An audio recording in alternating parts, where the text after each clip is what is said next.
सबसे पहले तो आपके दर्शकों को नववर्ष की हार्दिक बधाई और शुभकामना देते हैं।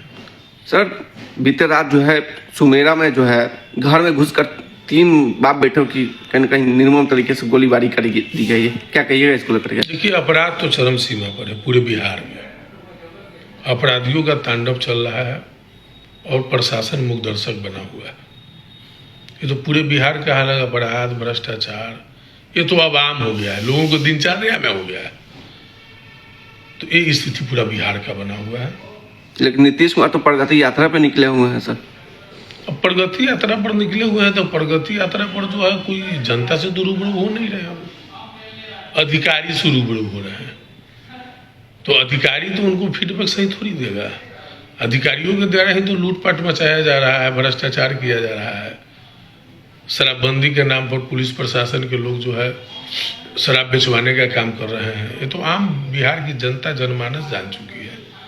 अगर मुख्यमंत्री निकले हैं, अगर जनता से संवाद करते तो उनको कुछ नीचे की क्या प्रॉब्लम है गहराई से उनको जानकारी भी हो पाती, लेकिन जनता से तो मिल नहीं रहा है। हर जिले वासियों को कुछ सौगात दे रहे हैं, 400 साढ़े 400। वो तो अब जितने भी फंड से विकास कार्य होते हैं, जो भी तमाम चीजों को जोड़ करके एक बार शिलान्यास कर देना।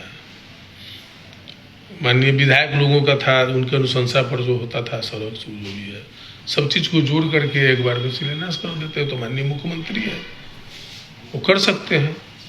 तो वो तो एज यूजुअल है, वो आ रहे हैं तो सबको जोड़ करके कर दे रहे हैं। लेकिन विकास का तो जो प्रक्रिया है वो तो चलता ही रहता है। इससे कितना आम आवाम को कितना फायदा हो रहा है? प्रगति यात्रा से कितना फायदा हो रहा है? देखिए, प्रगति यात्रा से कोई फायदा नहीं हो रहा है। जमीनी हकीकत को वो नहीं जान रहे हैं। और 225 करोड़ रुपया प्रगति यात्रा पर खर्च करते बिहार के लोगों को तो नुकसान ही हो रहा है, फायदा कुछ हो नहीं रहा है। और 225 करोड़ रुपया जनता की गाड़ी कमाई खर्च हो रही है। तो ये तो विडंबना है कि मुख्यमंत्री जी को जनता से रूबरू होने के लिए यात्रा पर इतना 100 करोड़ खर्च हो रहा है। आप समझ सकते हैं कि क्या स्थिति है।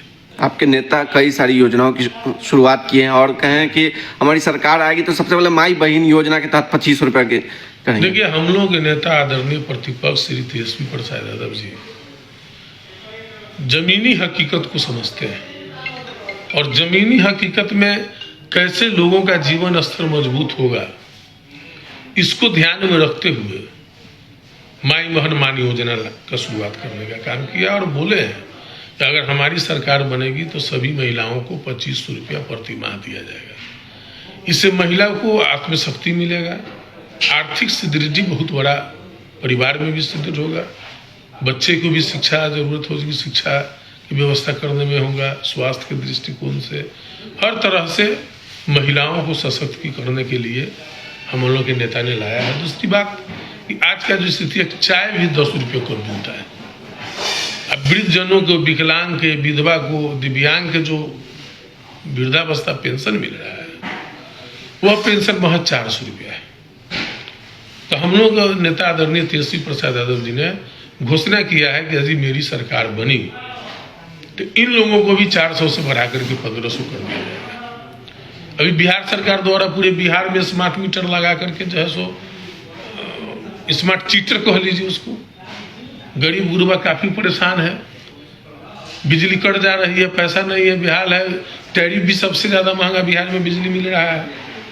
उसको ध्यान में रखते हुए गरीबों को कोई असुविधा नहीं हो, इसके लिए हम लोग के नेता आदरणीय तेजस्वी प्रसाद यादव जी ने घोषणा किया है कि अगर मेरी सरकार बनी तो 200 रुपये प्रति यूनिट, 200 यूनिट मुफ्त देंगे। 200 यूनिट बिजली मुफ्त की दिया जाएगा।